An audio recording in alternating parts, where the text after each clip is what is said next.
Good morning, everybody, and I know my video is a day late. I decided that I was going to make freestanding lace today, and I want to show you some of the things that I do and I use. I have turned on the machine and I have threaded the machine and I have wound bobbins and installed a new needle because that just takes a lot of time and boring for a video.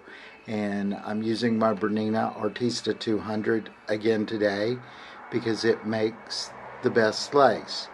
And the differences of today are I'm using 40 weight cotton thread on my external thread stand. It is threaded through the second eye and normal.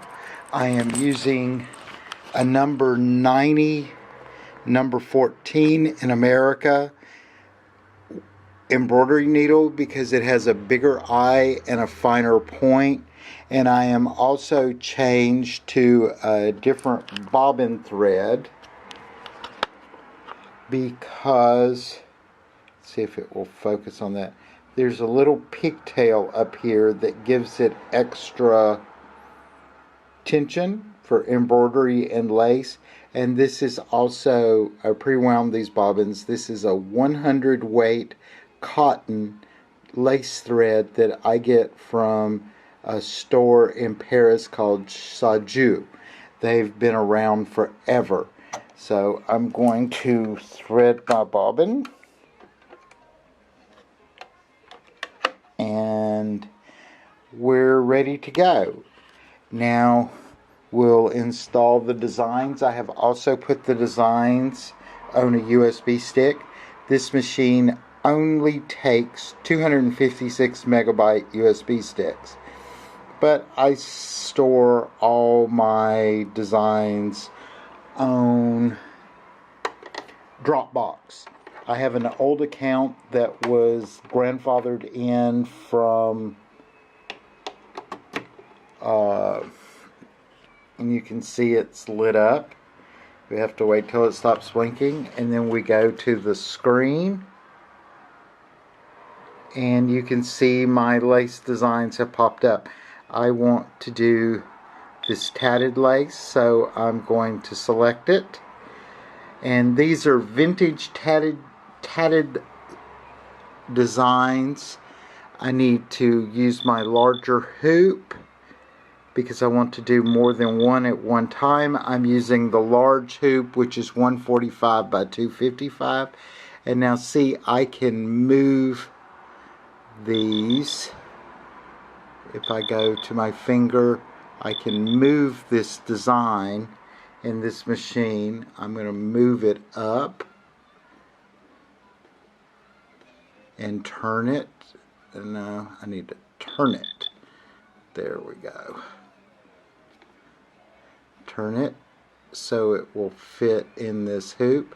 And this is the beauty of the knobs on a Bernina. Then I can set it back and I can go a little further up. And you'll notice if I go out of the lines, out of my hoop size, the hoop will turn red. So I know I have to stay within, but this is not a big project. So I'm going to go back and I'm going to add another design, and it's going to come up, and then I scroll down because I think there's 4 in here. No, there's quite a few. So I'm going to add number 4.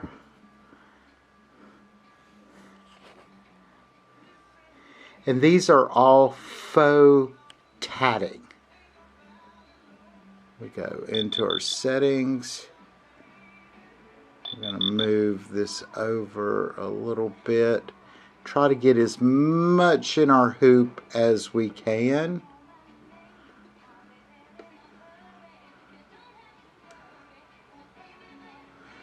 So we'll go back. And I know this is boring, but a lot of people don't know how to add multiple designs. I'm going to select this one because I think I can turn it and fit it way up into the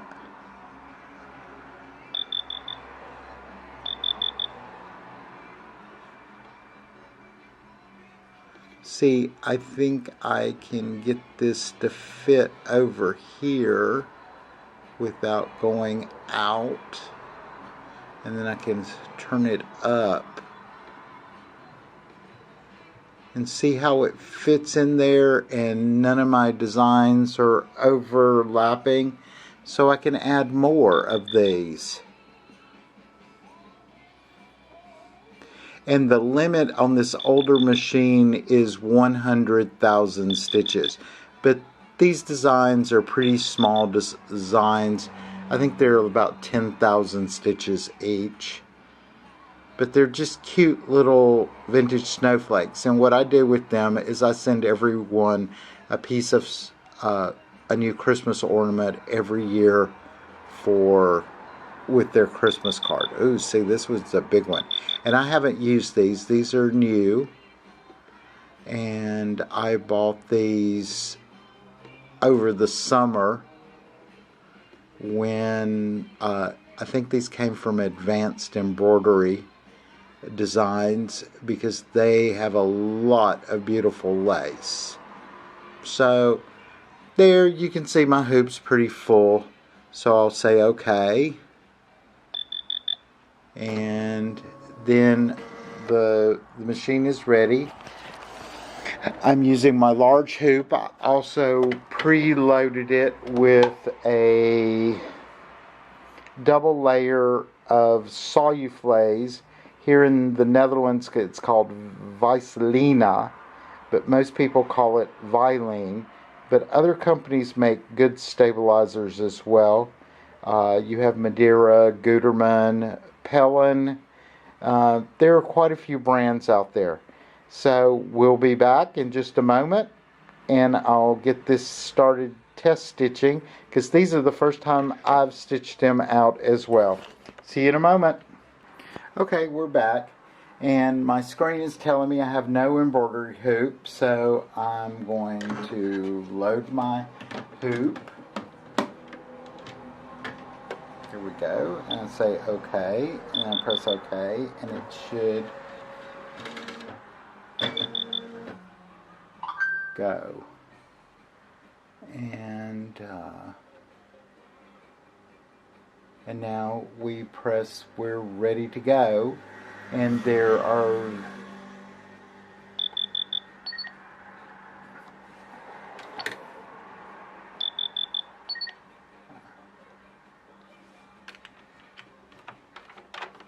I forgot to lower my feed dogs, and it's warning me.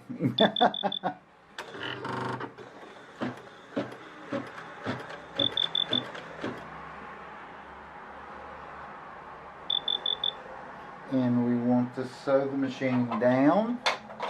It did a few stitches for you to trim. You raise it up and you can see, and I'm going to come in here and trim this excess thread out. Lower my feed dogs, and then I'm going to press go.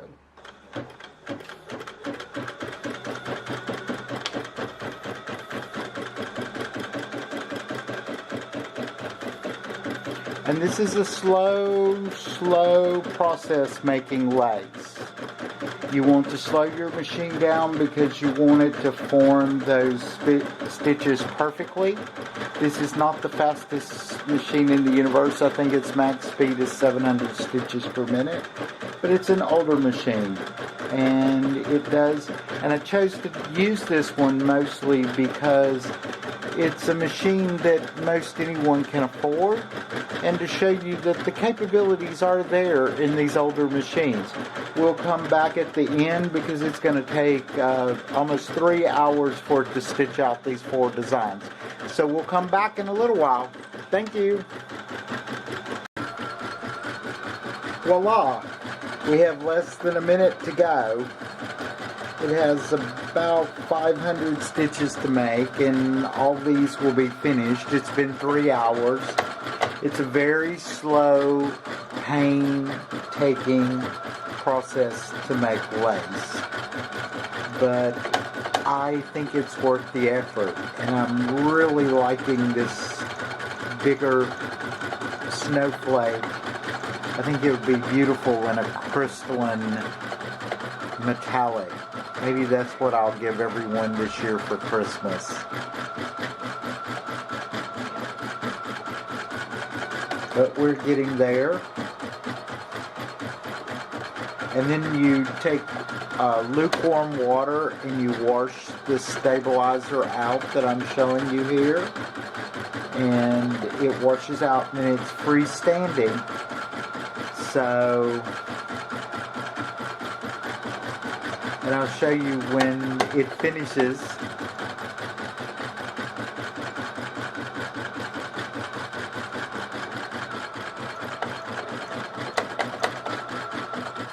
All four of these designs was a total of 37,808 stitches.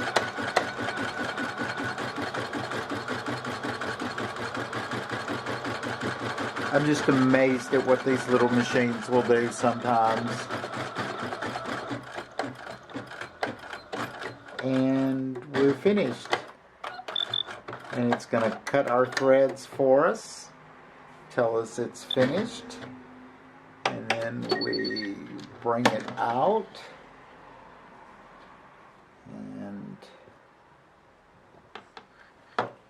we trim our threads so it's nice and clean. So when we wash up the stabilizer, they're basically finished. You just have to let them dry. So here we go. Let's